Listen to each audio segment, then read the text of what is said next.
欢迎回到节目现场，我们接下来谈一些国际的讯息。好，大家都知道，南韩跟美国之间其实现在李在明在位之后，也有一点点的敏感跟拉扯。好，之前一轮去韩国的时候，发现有一部分人对于李在明亲中是蛮感冒的所以甚至还看到一个抗议的场合，说李在明叫做 China Lee。好，但我们现在看到李在明去访美之前，其实呢，川普这边有讲说，韩国究竟发生什么事情呢？看起来像是肃清或是革命。他说他们没有办法接受这种情况发生，所以就不能在那边做生意。他说要确认情况。好，那当然在接机的时候也有一些讯号跟意味嘛，我们就要看到这个谁来接机呢？我们就看到画面李在明跟他的夫人在当地时间的下午2点50分抵达了安德鲁斯的联合基地，好获美国国务院代理礼宾处处长还有韩裔美军上校的迎接。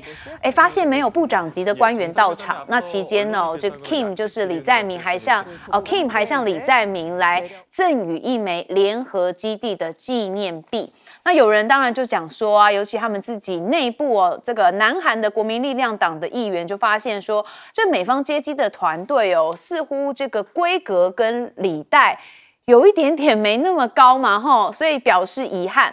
不过在两人这个川普跟李在明见面之后，发现这个川普他们在白宫进行会晤期间，川普就说了，表示希望今年能跟北韩领导人金正恩在会面。好，其实川普在第一次任期的时候，他就曾经2次跟金正恩见面嘛，世界的大合体那他现在又这样子说了。好，那到底美韩峰会聚焦在和平愿景，李在明说川普很棒，怎么样棒呢？说川普是和平缔造者，我愿成为节奏推手。好，很明显川普这个和平奖真的是希望拿到手连李在明都必须要这个退一把。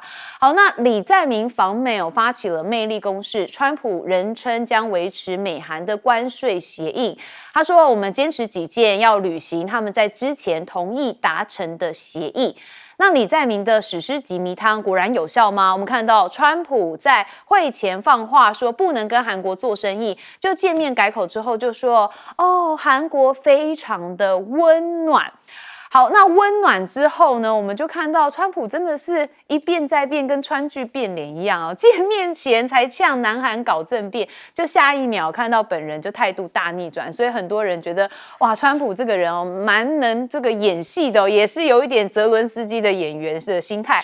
好，李在明亲自向川普澄清说相关的搜索是不受总统控制的，那特别检察官是这样子的状况。他说为了调查前总统的政变案所发动的事实查明调查，那在听取李在明解释之后，川普的态度就明显软化了。那川普就说我相信这是一场误会，我相信事情会圆满解决的。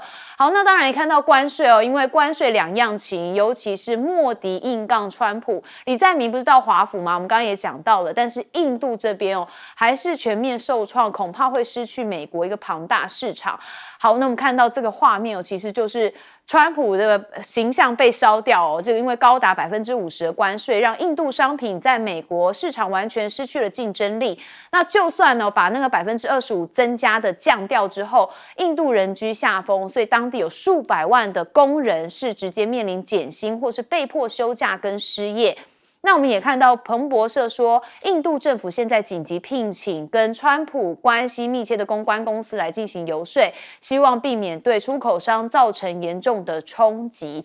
那印度当然也不是好惹的，我们看到什么贾康姐第一邮报的主持人她每次讲话都很激烈她说新德里的立场早就已经亮明了，印度不会在关税问题上面改变路线，不会为了获得认可而放弃战略自主。好，真的是这样吗？中国大陆智库的副主任高志凯他怎么说呢？他说川普真的是太放肆了。好，当然我们也看到了这个贾康姐，有很多人说不知道他到底这一次有没有很激烈，我们赶快来听一下。So India is clearly stepping up its engagements with both Russia and China. The SCO summit will be the culmination of those efforts. The next few days are going to be very crucial, but New Delhi's position has already been spelled out. India will not change course over Trump tariffs. It will not trade strategic autonomy for America's approval. 好，很强硬。不过中国大陆这边的智库副主任高志凯又怎么说呢？再大家来听一下。No, that means Indians are smart if they can make a profit out of the trade. What do they expect? Do they expect Indians are dumb so that they buy oil and sell oil for a loss? Come on. I think it's very presumptuous for these people, for these countries, to come to the door of a great nation like India and try to make mockery of such great nation. You need to make up your own mind and really strive for your own potentials. 好，再度证明了现在中国跟印度的关系有比较密切，因为美国的关税问题。好，我们首先请教是赖老师。川普他对于韩国的一个谈判，他希望韩国能够达成跟日本一样的啊，就完全让川普满意而开心的这个所有的协议啊。所以很明显的，他采用的是一个谈判的一个策略。这个策略就是因为12点的时候飞机就要到了啊，然后就12点的时候李在明就要到白宫了，是，然后他们会在这个门口亲切的交谈，接着就合影，15分就进入会议室就是椭圆办公室开始谈判讨论对话，然后在2个多小时以后共进午餐或者是一面吃午餐一面继续来对话，要经过这个程序。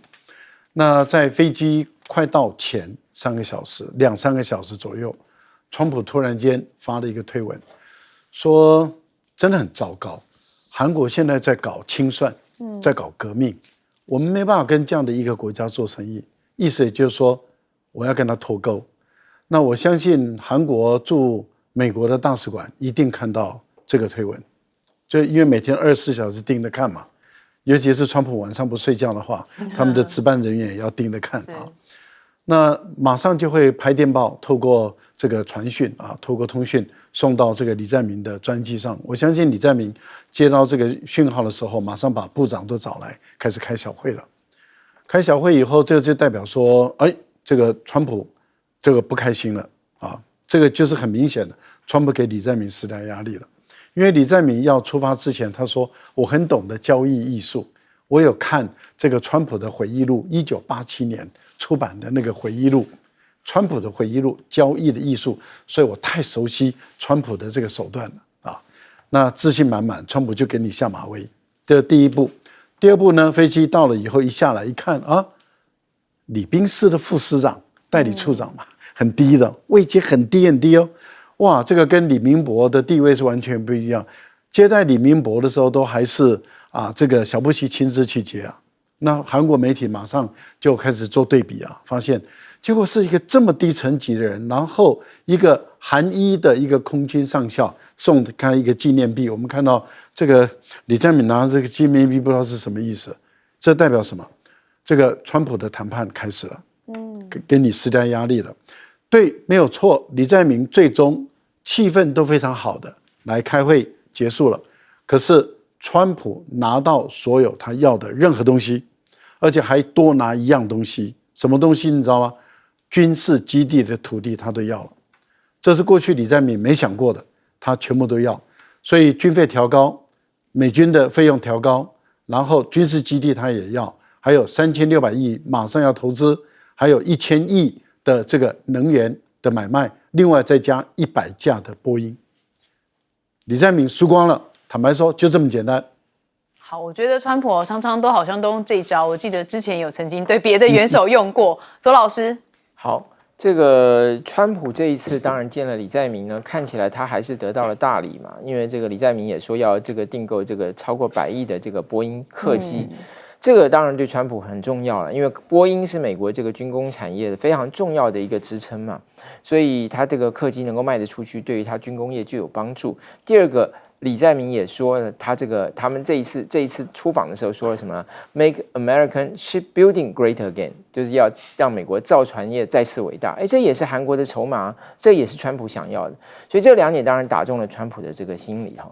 不过川普为什么会之前要说，这个韩国是不是有政治不稳定啊？是不是有在这个追捕这些有对这个教会进行这个搜索呢？主要其实因为在尹锡悦那个时候戒严之后被弹劾之前，当时共和党的这个全国保守联盟主席曾经有访问过韩国哦，然后他的这个夫人当时也在这个媒体上也讲过说，哎，这个戒严如果被挡下来，到底对谁有利？是对美国有利还是对中国有利呢？那大家都要注意到这件事情。就第一个，他把这个韩国的戒严跟美国的全球战略把它连接在一起，是在共和党内跟川普非常近的一群人。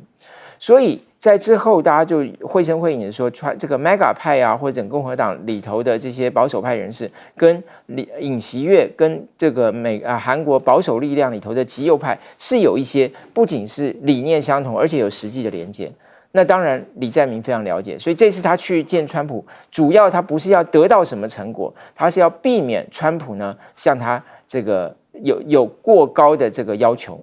所以你看，他不是关心说他能得到什么，而是说哪些问题不要出现在双方的谈话议程里头，包括驻韩美军的这个费用啦，包括驻韩美军的行动自由啦，包括贸易谈判他们最后一刻达成协议的那个执行内容，这些他都避免。为什么？因为他知道川普对他没有一个，就是川普对他本来的印象其实没有那么好了。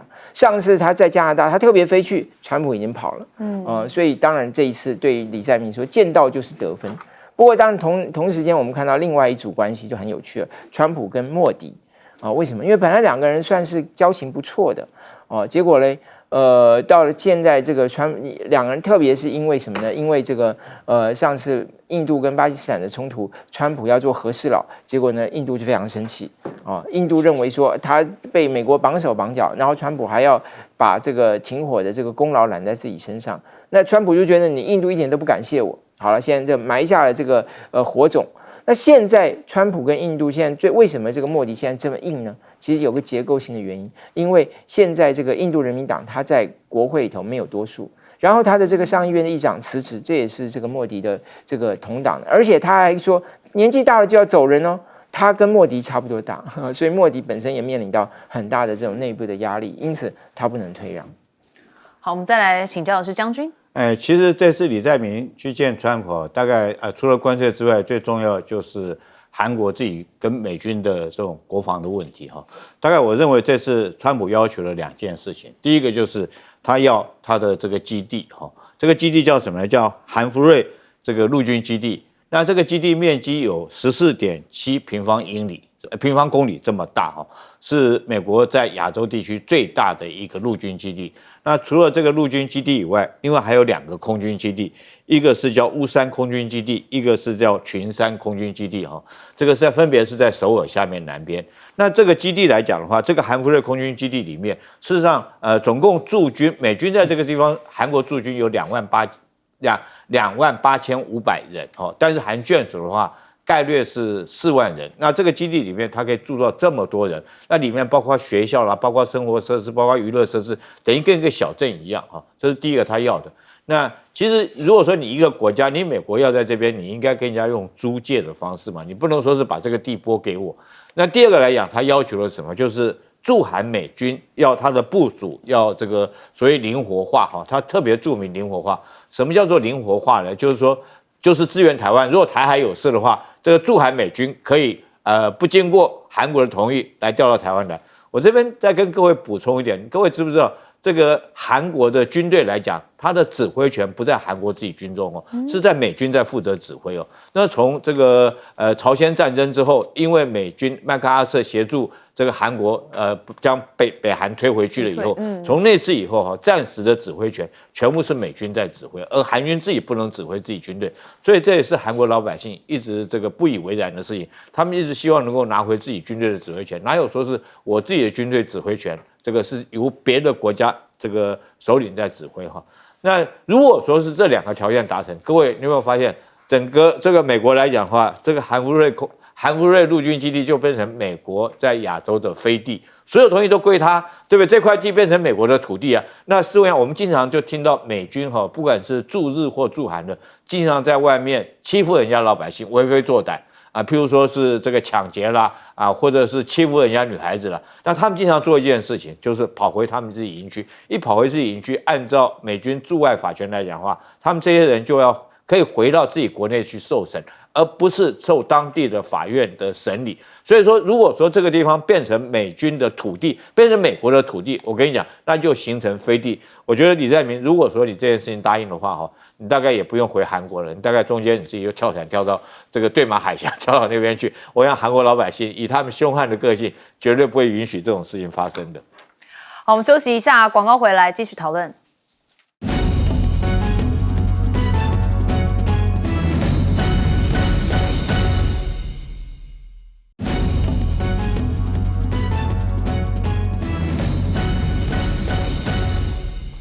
欢迎持续加入节目现场。我们接下来持续来关心川普哦。川普不是说自己这个在任内这几个月，停了7场还是6场的战火吗？他看似真的很想拿诺贝尔和平奖哦，但是问题是他还是蛮好战啊。我觉得有点口嫌体正直哦。这川普说，官员们可能大约1周之内要将国防部恢复过去更具侵略性的名称，叫做战争部，也就是从国防部变成战争部。他说他不是只想顾防御哦，他还要进攻。好，在美国战争部时期拥有令人难以置信的胜利史，但是后来因为政治正确的考量，所以才改名成国防部。好，刚刚我们上面也直接提到说，因为川普现在也暗示嘛，要求韩国要转让驻韩美军基地地皮的所有权。现在看起来川普对于战争还蛮狂热的哦，但是美军有跟上吗？我们看到美军的萨德系统在运输半途起火，有7名士兵是呛伤住院哦，是被送往医院来接受检查。那美军现在也快速的撤退当中，为什么？因为不顾跟伊拉克之前协议，有2个基地内所有的军队都突然离开了。这是英国的天空新闻网所报道说，阿拉伯语频道引援消息人士的报道说，美国是突然的决定从伊拉克的2个基地内撤出所有的军队。那这消息人士还证实说，从这2个基地撤离的所有士兵工作正在分阶段的进行。那部分的美军已经从当日的上午撤离这2个基地了。那预计在几天之内就会完成所有的撤离工作。好，那川普现在不只是战争、引战、防御跟进攻之外，其实他现在又讲到了习近平哦。好久没听到他讲习近平了。他最新讲什么呢？他说最近跟中国国家主席习近平有谈过话，有说在某个时间，今年或是不久之后，我们将前往中国，因为习近平希望他去访问。好，这中美关系为非常重要的关心。他说我们会跟中国相处融洽。好，我们看到资料画面哦，过去他们2个当然有见过面，不过现在从川普的第2任上任之后，现在还没有跟习近平会面过，所以大家也都在关心。但是我们知道美中的关系在之前其实并不好哦，那现在是不是有解冻的讯号呢？川普现在提到说，跟中国正在进行贸易谈判当中，要允许60万名中国学生进入到美国大学来就读。那说这种学术交流应该继续维持。之前他可不是这样讲的哦，哇，真的是翻脸比翻书还快。好，那我们也看到波顿哦，他也指责川普把军援乌克兰绑定在该国愿不愿意调查前总统拜登跟他的家人身上。那任何重大的决策哦，都与连任考量有关。那2019年跟习近平高峰会哦，还央求说，习近平你要帮助我连任成功呐。好，可见习近平没帮他嘛，所以因为他没有连任成功。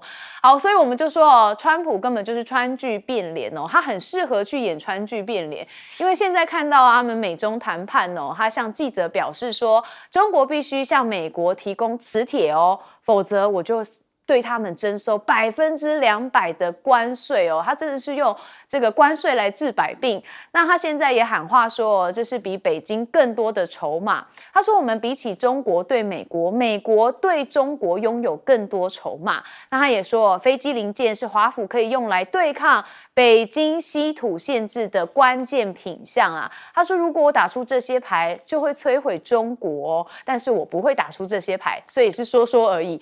但是看着他这样讲这些科技啊、原料等等部分看看中国大陆在做什么。好，微博的热搜第4名看到是中国地下700公尺有了一个全球第1名。好，这个是江门中微子的实验成为国际上首个运作超大规模跟超大精度的中微子专用大科学装置。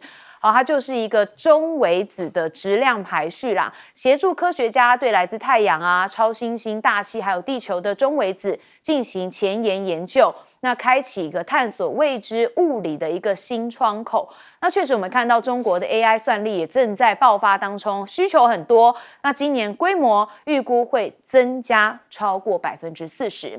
好，我们首先也请教是赖老师。美国在贸易、经济、科技这部分确实有很多筹码可以牵制中国、遏制中国的发展，这是事实。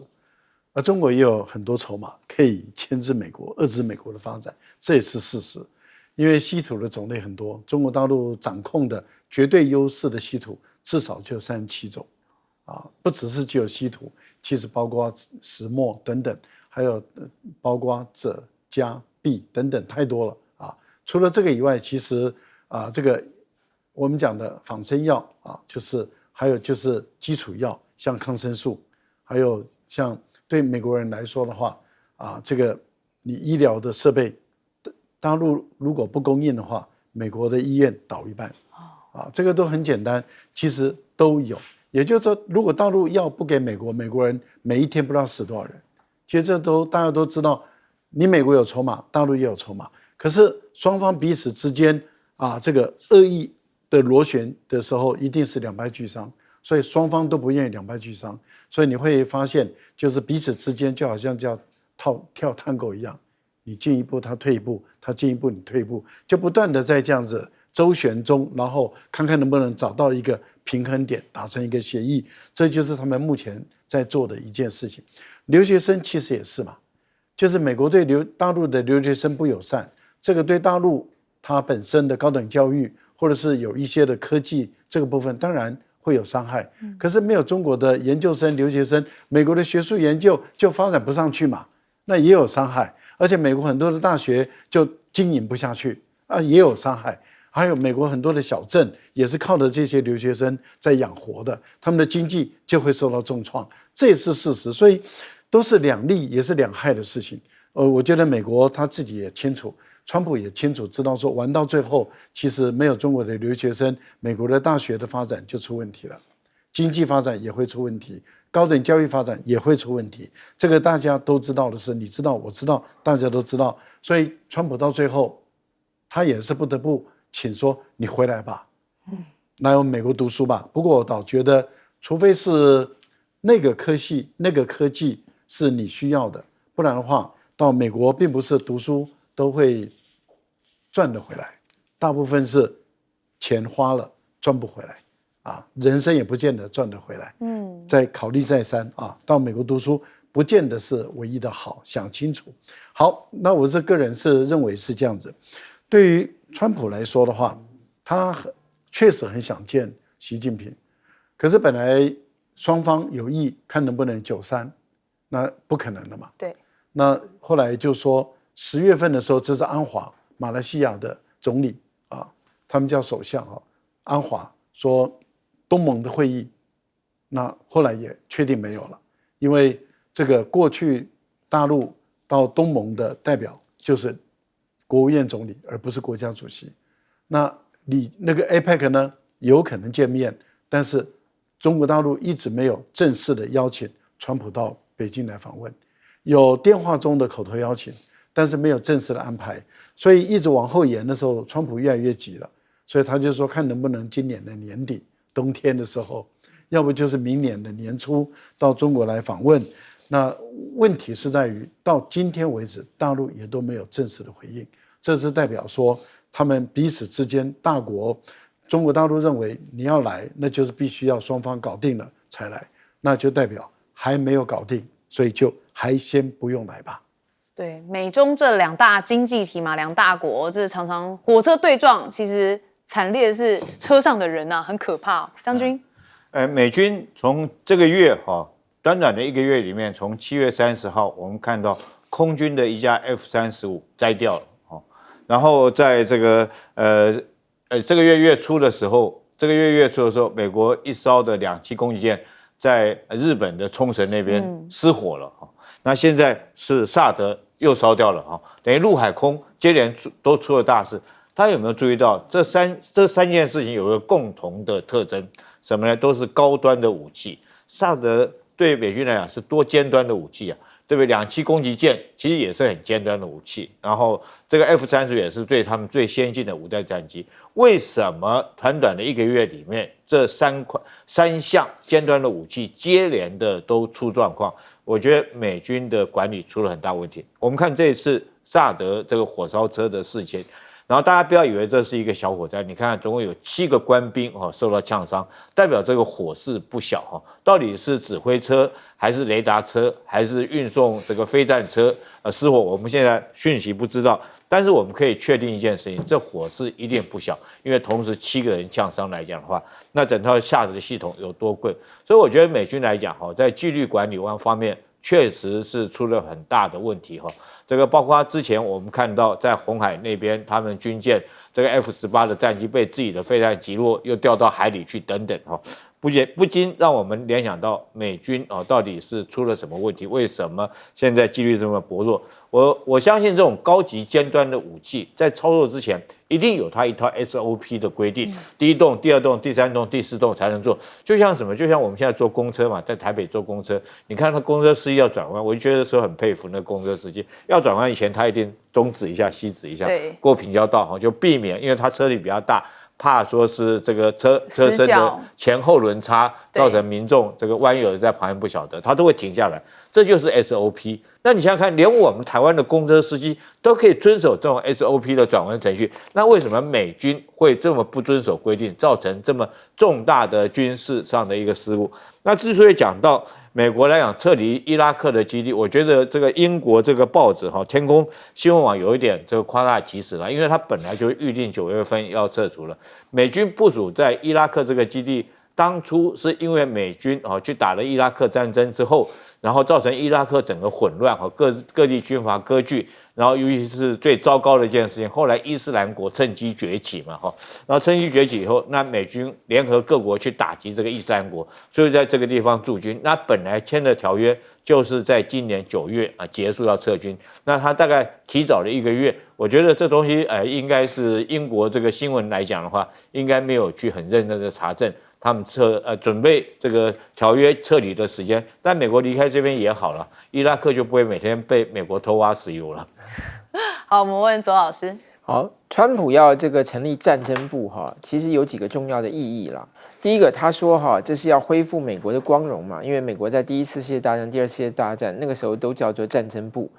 那第二个其实也是一个象征性意义，但是也有实质的功能是什么呢？就是他要向美国国内宣示，就是说以后国防部不要再弄什么 DEI 啦，就是什么 inclusion 啊，什么 diversity 啊，就多元啊、包容啊，这些性别平等啊，好好的专注在打仗啊。打胜仗啊，所以说他把它改名，其实是有一个要向国内右派宣示，要向这个国内的这些进步派宣战的这个味道但实际上也没那么容易。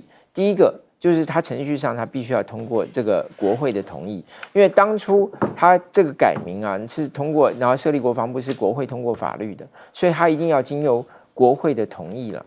那第二个，他实际上还需要做一件很大的工程是什么？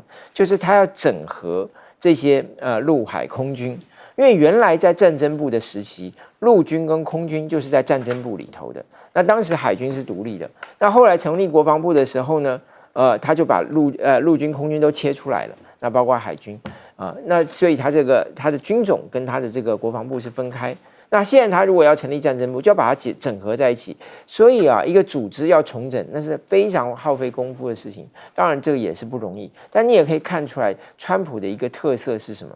他就是喜欢取名字，因为什么呢？你要做一件事情呢，你看不到结果那些效果有时候不是那么容易看到的嘛。但是你要改一个名字，大家都注意到所以他是声量就是王道嘛，声量第一，所以他先改名，然后大家就注意到说他想做什么，他要怎么做，那实际上真的落实多少，效果如何，那反正那是他卸任以后的事情了。所以这个我觉得也是他一种炒短线的方式。当然讲到战争部，因为今年又是抗战胜利80周年，我觉得也特别提一下珍珠港事件的时候，那个时候美国的战争部长叫做 Henry Stinson。他当时做了一个决定，就是说呢，他告诉这个他把日本要偷袭珍珠港的这个事情呢，他已经有所掌握，这个情报他有所掌握，但他就决定不告诉罗斯福，为什么呢？他认为说呢，当日本真的炸到了珍珠港的时候，这个时候罗斯福就可以因应这个情势，向国会请求，就是说要发动战。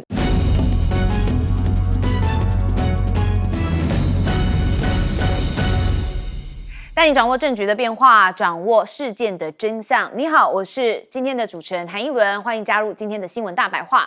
好，节目一开始，我们先来介绍今天的特别来宾。首先是国际政治专家赖岳谦，主持人好，观众朋友大家好，以及台大政治系教授左正东老师。主持人好，大家好。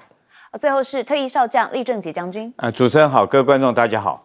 好，我们当然首先要带大家来关注的是国内的讯息，因为呢，大家看到了824，也就823罢免选举结束之后，我们看到3巨头都在官邸会面，包含的是赖总统、还有萧副总统以及前总统蔡英文。好，不过有一张照片哦，这个是蔡英文脸书的照片哦，大家全部都放在这个心思，为什么？因为大家来找茬，发现了萧美琴在这个桌子的这个反射上面哦，它是有修图的。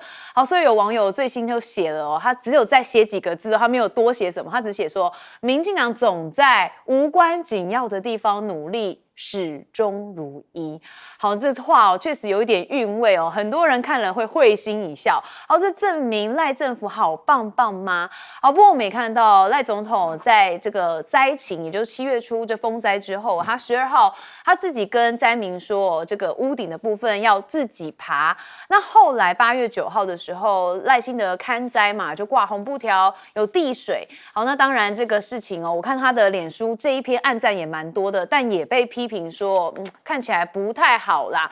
好，另外还有在8月23号，赖总统也爬了铝梯哦，上屋顶来送水。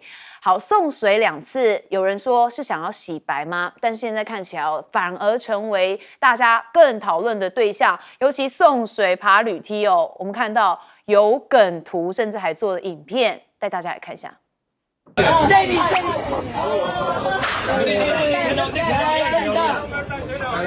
意啊！注意！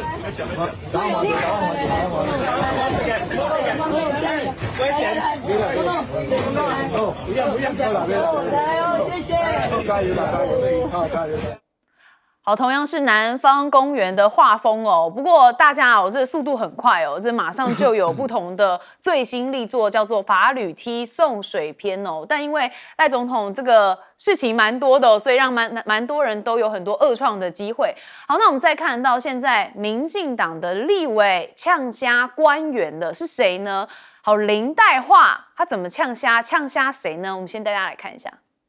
所以您的意思是说，绝对不会有产业被牺牲？当然不会，我们要争取对等再降，就是因为对等关税影响我们很多传统产业，所以这也是我们最重要的目标。希望20%的对等关税再降。我就不需要通过条例了，5900的条例在经济部下就有1100多亿。那包括农业的部分，其实也听你的讲法是绝对不会被牺牲的，那根本就不需要通过条例，我干嘛还提升到5900亿呢？好，林岱樺讲完之后，很多人说，蛮勇的哦，直接有点呛瞎的味道。不过我们看到行政院发言人是认为说，哦，这个报道有一点点不太符合现实。那我们看到卓荣泰最新早上是说，林岱樺应该是没有听清楚郑丽君的答询。他说，我们当然知道会有冲击，但不会因为要去达到某一个原因而牺牲了特定的产业。好，到底是不是真的没有产业被牺牲呢？网友看起来不是这样想。他说，终于知道为什么关税结果要一直压到罢免后了。还有说，没有谁被牺牲，只是少数人可能需要协助。好，那我们也看到了，确实哦，到底这个关税的问题有没有公开？很多人说我不知道政府谈了什么。好，吴思瑶他帮大家讲，他帮卓荣泰说，我们来看一下。关税叠加，这是原则。台湾当然适用原则，而不是适用例外。我们不止没有黑箱，我们做到史上前所未有的透明公开，甚至是全球警戒。所以这是史上没有的透明公开，更是全球没有人做到的。台湾做到了，我请在野党不要再用黑箱这种恶质的标签贴在我们辛苦的谈判团队的身上。好，确实要讲哦，谈判团队很辛苦，但是哦，吴思瑶所说，我们没有黑箱，我们是公开透明。结果他的这个 PowerPoint 上面哦写着保密协议。好，保密协议是公开透明吗？大家就是要知道保密协议是什么啊。好，所以网友说，他是不是以为全台湾人都会通灵？关税从头到尾都是黑箱，卖了什么要卖什么，都不知道呢。哪里透明？好，很多人都有这样的疑问。不过我们也看到了，像是这个大罢免之后，最新 AIT 也罕见的曝光跟高层的互动。古立言会见了是国防部长顾立雄，而且还有蓝委哦。但是罕见的主动曝光嘛，那我们看到古立言不仅是有跟顾立雄会晤，讨论了军事吓阻跟社会韧性，甚至还跟国民党的立委来交流，说要共商强化台湾的防卫实力。网友看到就说：哇，美国爸爸耶，跟在野还有这个顾立雄，那跟在野的话比较特别嘛，找了国民党，而且还称呼国民党是伙伴。难道美国爸爸也要成为中共同路人了吗？好，这是照着民进党的逻辑。他说，民进党台派青鸟霸团看起来要集体被美国爸爸抛弃了，简直跟夜壶一样，用完就丢掉，说看起来很可怜。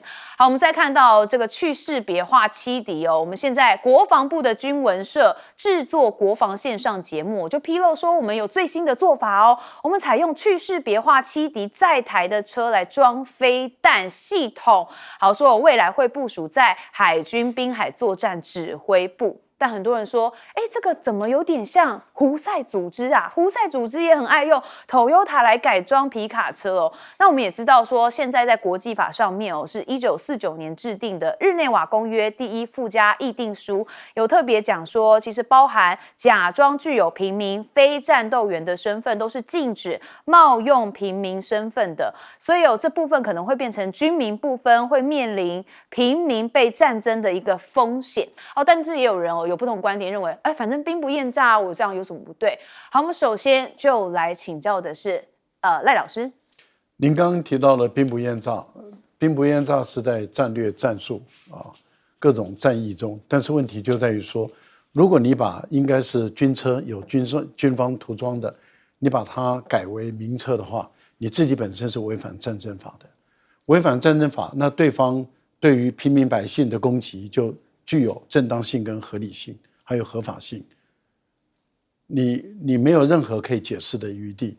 我觉得一般来讲，交战双方是军人的事情，打完了，那么军队武装被解除了，武装解除了，基本上就是要谈终战，谈结束战斗的一个和平协议了嘛。现在俄国跟乌克兰不也就是这样子？所以川普要进来说好，我来帮你们撮合，看双方可不可以进来谈和平协议，不要再打了。可是你把老百姓推上战场，那这个基本上来讲是不合法的行为。我觉得这不是兵不厌诈，这点一定要弄清楚。尤其是国防部，你是军人，你的责任是捍卫平民百姓的身家性命，不是把平民百姓变成你的人肉盾牌。如果你一个军人，你把平民百姓当成你的人肉盾牌，你就不够资格，你不配当军人。你是来保护他的，人民缴纳税钱养你，就是要你来保护他。结果你把老百姓推到人肉盾牌、人肉坦克里面，你躲在后面，这算什么军人？算什么英雄好汉？丢脸！不可以这样做的。国防部，我在国防部工作也很多年了，不可以这样做的。我们以前都绝对不会这样做，打死都不会这样做。我不晓得现在的这些小老弟当的这些军官，当的这些总长，不知道在搞什么东西，越来越过分了，真是莫名其妙啊！有关于邓丽君，我老是讲成邓丽君，邓丽君是我们很喜欢的，对，怀念她，很怀念的。是邓丽君就不一样了你可以告诉我们你在美国你是跟谁谈判吗？我们到今天为止，我们都不知道你到美国跟谁谈判，对方的层级多高，代表性有多大？你到底是跟财政部部长谈判，还是跟商务部部长谈判，还是跟最高的贸易谈判代表谈判，还是这3位你都见不到？第一个，第二个，你到底在哪里谈判？你是在美国的商务部里面谈判，还是在我们的代表处谈判，还是另外再租一个地方，在外面的一个酒店，就是饭厅啊，在那边谈判，我们也不知道。到今天为止，没有人知道你谈判最后你谈出来的协议，你要送到立法院审议嘛？立法院的立法委员 ECFA 谈完以后，还是要送到立法院去公听会，还是要送到立法院去审议。到今天为止，你也没有办公听会，你也没有给立法院审议，你也没有对于各界的人士来报告，说我今天谈出来的结果怎么样？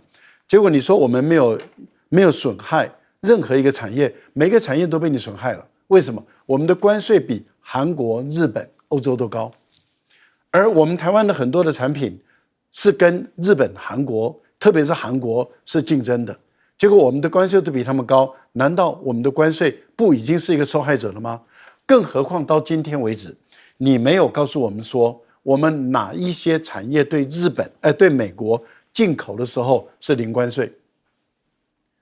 你没有告诉我们呢？如果是农业呢？如果今天美国的农业进口到台湾是零关税，我们的农民怎么活下去？我觉得到今天为止，大家都不明不白，这不是黑箱作业，什么才是黑箱作业？这个吴思瑶吧，还是吴思什么的，我不晓得。吴思瑶吴思瑶，你马后啊，这不是黑箱作业吗？你告诉我哪一点透明化？全球每个国家都做到，就我们台湾做不到，就是你民进党做不到。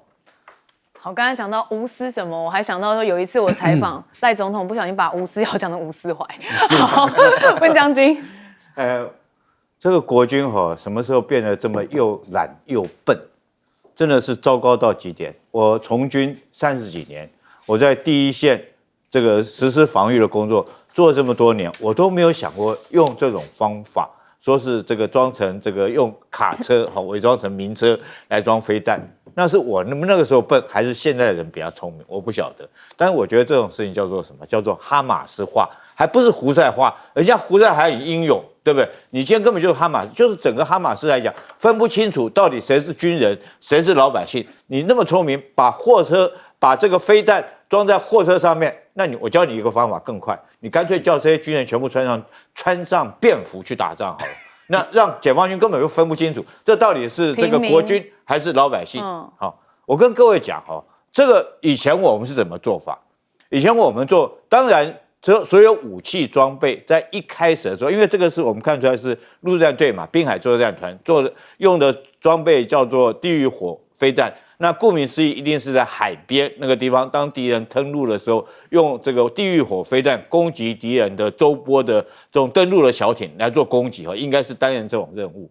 那这种任务以前我们不是没有实施过啊，这种工作，这种作战斗技能我们没有这个训练过或者操作过。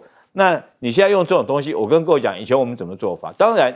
你要隐蔽、掩蔽、伪装是事实，但是伪装不代表说你可以改装，你知道吧？你这叫改装，就不是伪装。以前要怎么做？我跟你讲，就是挖作战工事嘛，就是隐蔽嘛。你去看所有海边，现在有很多的工事碉堡，都是以前我们留下来的。你要盖碉堡，你要盖据点嘛，盖阵地嘛，挖壕沟嘛，这样才能够保存战力。你要隐蔽、掩蔽嘛，穿着军服躲起来，然后适时的从隐蔽部进入到射击阵地，然后射击完以后退回去。应该是做这种工作，你怎么会这样子伪装呢？那试问一下，那你下次你干脆所有人都这个穿上这个便服来讲的话，让解放军更分不清楚谁是国军谁是老百姓。所以我说他们就是又笨又懒。什么叫做笨是吧？就是居然这种脑袋里面装水这种方法，哈马斯的这种战法，你都拿出来用。第二个为什么叫懒？你知道，就是不去构筑工事啊。很简单，你应该去构筑，为什么不去构筑工事？我在这边讲你去翻翻这个国防部。这个你们这些这个大官们，你们去翻翻这个国军准则、步兵班排连的准则，里面写得清清楚楚，工事怎么构筑，单兵要怎么构筑工事，这个壕沟要怎么构筑，长宽怎么经史，然后这个包括你要不然你就现在到海边去看，海边还有很多碉堡炮阵地，那都做成碉堡。那为什么我们以前比较笨，我们花那么多时间精力去挖壕沟、去盖碉堡去灌水泥做这个，按你们现在都很聪明，用这个方式你就可以糊弄过去。当然了，后面来讲会不会因此而引起那个有待我们商榷。但是我觉得我们这次关税谈判来讲的话，大家不要以为说是这个你现在一直在糊弄老百姓，这个丑媳妇迟早总要见公婆，你早一点跟老百姓讲哪几个产业会受到什么样影响，大家还心里有个底，还想办法转。如果你现在一直在黑箱，一直闷着不讲，我跟你讲，等到时候爆发出来，大家没有一点应变的时间的时候，我觉得那时候台湾所有老百姓会更惨。好，毕竟关税跟我们民生是最相关哦，大家希望能够了解事情的状态嘛。左老师，果然呢，大罢免投票完以后就不一样了啊！在这个823那一天，国内某一个媒体就揭露了，就是说，在这个政府跟这个美方谈判的内容里头，就包含了美规车美制车进口。包括是关税啊，包括是这个相关的这个零组件啊，以及包括还有什么呢？包括它的这个非关税贸易障碍。就当时行政院的这个说法，就是这个是不实讯息。隔了2天，郑丽君就出来证实说，的确关于这个美制的汽车，那未来的关税以及未来的非关税贸易障碍、技术标准、安全标准这些现在都在谈判的内容。隔了2天说法就不同，那就是说明什么？就是因为大罢免的关系，所以你该说的都不说嘛，那这些其实影响到很广。为什么？因为美制的汽车不是只有像福特啊，这个我们看到的美国的这个美国的品牌，还有什么像这个宾士轿车也是从美国来的啊。我们有一些这个看从别的国家的品牌也是从美国来的啊。其实你像日本的这些汽车厂，很多都在美国设厂，他们在美国制造的比例也蛮高的。那好了，这么对国内的这个消费者权益，对国内厂商的这个市场影响这么大一件事情，政府一直要压到大罢免之后，才终于挤出了一点点。你为什么不能早点让业界知道呢？为什么不能早点让消费者有所准备呢？大家全部都在观望，大家全部都是一团糊涂，这个就是你根本就没有做到公开透明嘛。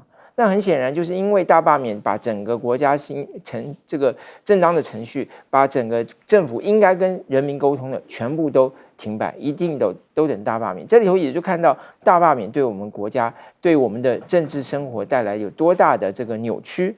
当然，我认为其实现在政府要在因应关税里头很重要的一点，第一个当然是要公开透明啊，但是第二个还有很重要是，你不要只是增加经费。原来政府经费是多少？这个在一开始的时候，4月说是880亿，然后呢，后来到了这个7月的时候变成930亿，现在又说要再加200亿，就是1000多亿啊。韩国大概就是将近有大概800亿，大概是800亿左右啦。那我们大概比韩国要高一些，韩国大概900、1000亿左右，我们是比韩国高一些。原因是什么？因为韩国的这个经济体量大，人口是我们的2倍嘛，所以我们跟它差不多或者比它少一点，都这个比例上都比它高。